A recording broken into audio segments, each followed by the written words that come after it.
चलते हैं अगले लेक्चर पर। तो अगले लेक्चर क्या है बच्चों की, मान लो एक बहुत सिंपल सा क्वेश्चन कर दूँ मैं। मान लो कि the instantaneous voltages of LCR are 844, then what can be net voltage. Net voltage क्या हो सकता है? तो मान लो ऑप्शन दे रखा है A suppose 8, B 16, C 0, D 4 Urdu. अब आप सोचो एक बारी क्या होगा। मैक्सिमम बच्चे आंसर 4 उर्दू देंगे, लेकिन मैं फिर बोलता हूँ कि आंसर 4 उर्दू नहीं है, आंसर ए बी सी कुछ भी हो सकता है, ये नहीं हो सकता। क्यों नहीं हो सकता? क्योंकि देखो मेरी बात सुनना, आप जो जोड़ते हो पीक जोड़ते हो, ठीक है ना। Phasor adds peak voltage only. जैसे कि मान लो मैं कह रहा हूँ आपसे, जैसे कि मान लो फेज़र करता क्या है भाई, फेज़र ये करता है यहाँ पे वी नॉट आर होता है, यहाँ वी नॉट एल होता है, यहाँ वी नॉट सी होता है, ठीक है। तो सबके पीक जोड़ता है, इंस्टेंटेनियस वैल्यू जोड़ता है, इंस्टेंटेनियस वैल्यू सीधे जोड़ते हैं। तो बेसिकली अब तीनों का वोल्टेज है ना। तो लोग क्या करते हैं कि लोग यहाँ पर ऐसा करते हैं कि यहाँ 4 लिख देंगे, यहाँ 8, यहाँ 4, 4 8 4, 8 में 4 का 4 जो 4 का 4 उड़ लिख देंगे। भाई साहब ये इंस्टेंटेनियस वैल्यू है, पीक वैल्यू नहीं है। मेरी बात मान लो, समझ लो, ये इंस्टेंटेनियस है, ठीक है ना। तो ये ऐसे नहीं जुड़ेंगे, इससे पीक वैल्यू जुड़ती। अब इसका आंसर क्या होगा? अब देखो इसमें कोई पोलैरिटीज नहीं दे रखी है। जैसे कि मान लो जैसे 8 4 4 का सेम पोलैरिटी है तो 16 हो गया, ठीक है ना। 8 इस 4 का अपोजिट पोलैरिटी है तो 1 + 1 माइनस कट के 8 हो गया। मान लो इस 8 की एक पोलैरिटी इन दोनों की अपोजिट पोलैरिटी है तो 0 भी हो सकता है। तो answer can be anything but 4 उल्टू किसी हालत में नहीं हो सकता, ठीक है। आगे चलें, चलो अब हम एक और क्वेश्चन करते हैं, ठीक है। इस बारी क्वेश्चन थोड़ा उल्टा है। उल्टा का मतलब क्या है कि इस बारी एल सी आर, इस बारी नेट पोटेंशियल डिफरेंस दे रखा। पोटेंशियल डिफरेंस दे रखा है आपके पास 10 sin omega t plus 50 degree, ठीक है। अब लिखा है right potential difference across all. Right potential difference across all components. तो मुझे इन तीनों कंपोनेंट्स के अक्रॉस पोटेंशियल डिफरेंस लिखना है। अब मान लो यहाँ पे क्या होगा कि एक्सेल जो है आपके पास, मान लो क्या मान लें, क्या माने 5 मान लो, एक्स सी ए को मान लो, आर तीनों मान लो, ठीक है। तो अब इन तीनों को थ्रू पोटेंशियल डिफरेंस लिखना। कैसे लिखें? सिंपल काम करते हैं। पेज नंबर 1 था ये, नंबर 2 पे चलते हैं।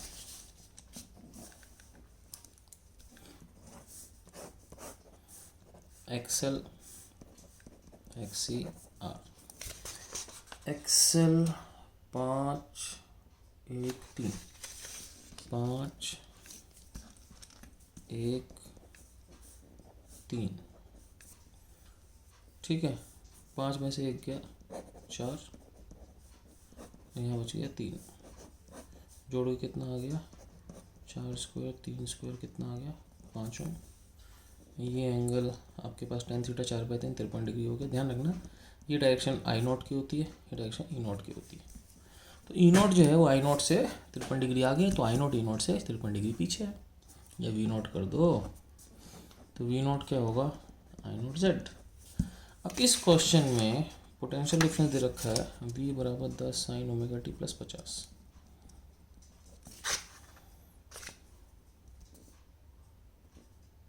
ठीक है। तो वी नॉट बराबर I not Z. We not कितना हो गया तेरे पास? वी नॉट हो गया तेरे पास, वी नॉट हो गया तुम्हारे पास 10। आई नॉट पता नहीं, जेड कितना है 5, आई नॉट कितना हो गया 2। तो अब बात करते हैं आई बराबर I naught sine omega t plus, अब देखो पोटेंशियल जो था ओमेगा टी प्लस 50 था, ये पोटेंशियल से 53 डिग्री पीछे है, जो वोल्टेज है उससे 53 डिग्री पीछे है, तो -53 कर दो इसके एंगल से। ये दे रखा होता +53, ये दे रखा माइनस, तो इसका मतलब आई कितना हो गया, आई हो गया 2 साइन ओमेगा टी -3 डिग्री। ठीक है, अब सोचने की बात यह है कि ये करंट सब में सेम रहेगा, जितने भी कंपोनेंट्स हैं सब में ये सेम रहेगा। तो हम लिखते हैं सबके थ्रू पोटेंशियल, रेजिस्टेंस के थ्रू आई नॉट आर जो पीक वैल्यू होती है साइन ओमेगा टी -3 रहेगा। तो आई नॉट कितना है बच्चों, आई नॉट है 2, आर कितना बच्चों 3, तो 6 साइन ओमेगा टी -3। अब बात करते हैं इंडक्टर आई नॉट एक्सएल। ठीक है, अब ई से इंडक्टर में ई से ईएमएफ आगे होता है, तो करंट से आगे हो जाएगा -30 + 90। एक्सएल कितना था 5 था, 2 × 5 10, तो 10 कॉस ओमेगा टी -3 लिख दो,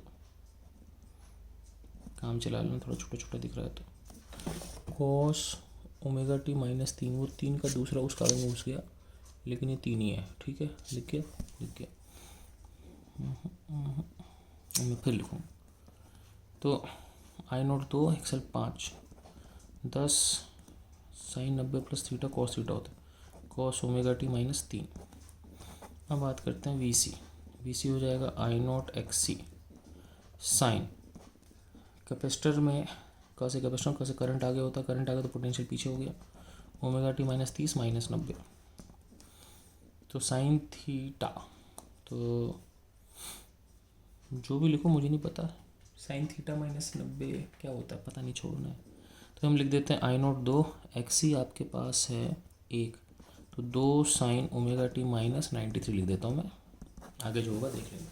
ठीक है बच्चों, तो ये हो गया मेरा तीनों। ठीक है, अब चलते हैं आगे। चलो एक छोटा सा क्वेश्चन करते हैं, what is average of sine square omega t या sine square theta with respect to theta. ठीक है, सही। अब साइन थीटा और थीटा ग्राफ इसका ऐसे होता है 0 से 90। ठीक है, तो ऐसा है कि π/2 पाई 3π/2 2π ऐसे चलता है। अब अगर आप साइन स्क्वायर थीटा, ये ग्राफ 1 तक ही जाता है, 1 से -1, ऐसे ही अगर आप साइन स्क्वायर थीटा का ग्राफ बनाओगे तो आपका ग्राफ जो होगा वो कुछ ऐसा बनेगा। ठीक है, अभी भी ये 1 तक ही जाएगा, लेकिन ये नेगेटिव नहीं होगा, ये हमेशा पॉजिटिव ही रहेगा। अब इसका जो एवरेज होगा वो होगा sine square theta D theta divide by D theta. ये तो होता है भाई, अगर वाई एक्स का फंक्शन को Y D X sine square theta कितना होगा। अब ध्यान रखना ये बेसिकली एरिया बाय एंगल है। अब ध्यान रखना, आप एक पूरी साइकिल ले लो, आधी साइकिल लो, क्वार्टर साइकिल लो, ठीक है ना, सबके लिए सेम होगा, मतलब π/2 और उसके मल्टीपल्स के लिए सेम होगा। ये समझ, जैसे मान लो देखो, ये एरिया मान लो, ये एरिया 4 है, आधा कर दोगे तो 2 है, और आधा कर दोगे तो a, उसका आधा करोगे तो कम हो जाएगा, है ना। तो इसका मतलब average is same for quarter cycles of sine theta and it's multiples. मतलब साइन थीटा की क्वार्टर साइकिल मतलब π/2 वाली साइकिल, या उसका मल्टीपल 1 2 3 4 फर्क नहीं पड़ता, इसमें फ़र्क पड़ता है क्योंकि ऊपर नीचे कट जाएगा, इसमें फ़र्क नहीं पड़ता, ठीक है ना। इसका मतलब क्या हुआ कि π/2 साइकिल्स एंड मल्टीपल्स के लिए सेम होगा।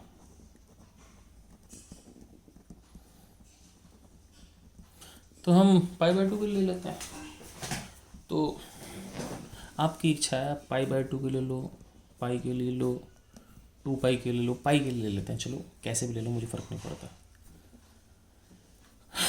अब करते हैं इसका इंटीग्रेशन। पता नहीं आपको पता है कि नहीं, लेकिन साइन स्क्वायर थीटा जो होता है वो 1 - cos 2 θ/2 होता है। मैंने बता रखा है, लेकिन नोटेड आप भूल गए होगे, कोई दिक्कत नहीं।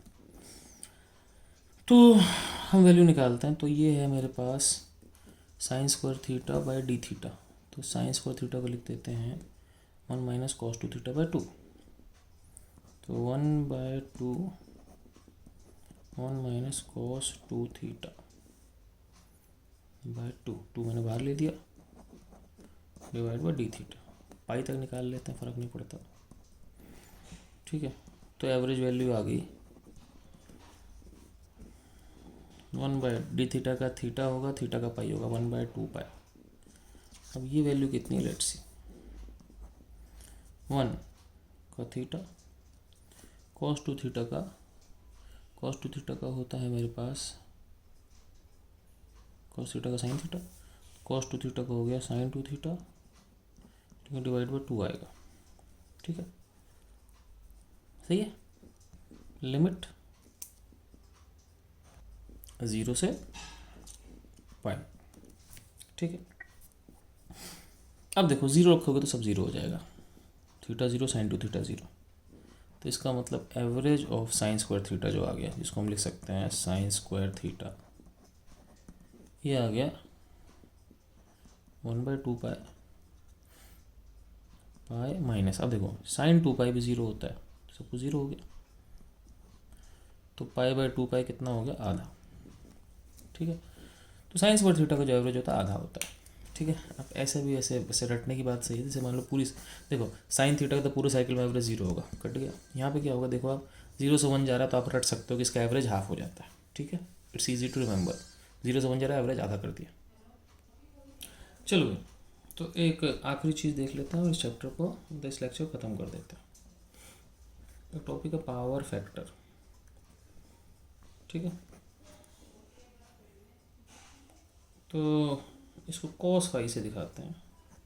बेसिकली फाई वही वाला एंगल है जो जेड और आर के बीच में होता है, tan फाई बराबर XL - XC/R। तुमको क्या है मैं बता दूंगा, अभी समझाता हूँ। मान लो ये एक LCR सर्किट है, यहाँ पे एक कोई वोल्टेज है V बराबर V0 sin ω t plus phi. आप ऐसे लिख सकते हो E बराबर E0 sin ω t plus phi लिख सकते हो, आपकी इच्छा है, आपकी इच्छा E लिख देते हैं। और मान लो करंट है I बराबर I0 sin ω t। तो ये इससे आगे है, आगे क्यों है, क्योंकि सिंपल सी बात है, एक R होगा, एक XL - XC होगा, एक Z होगा, ये एंगल फाई होगा। अब देखो पावर कितना आएगा, पावर होगा VI, जो हमेशा से होता है, ये हमेशा ट्रू, ऑलवेज ट्रू।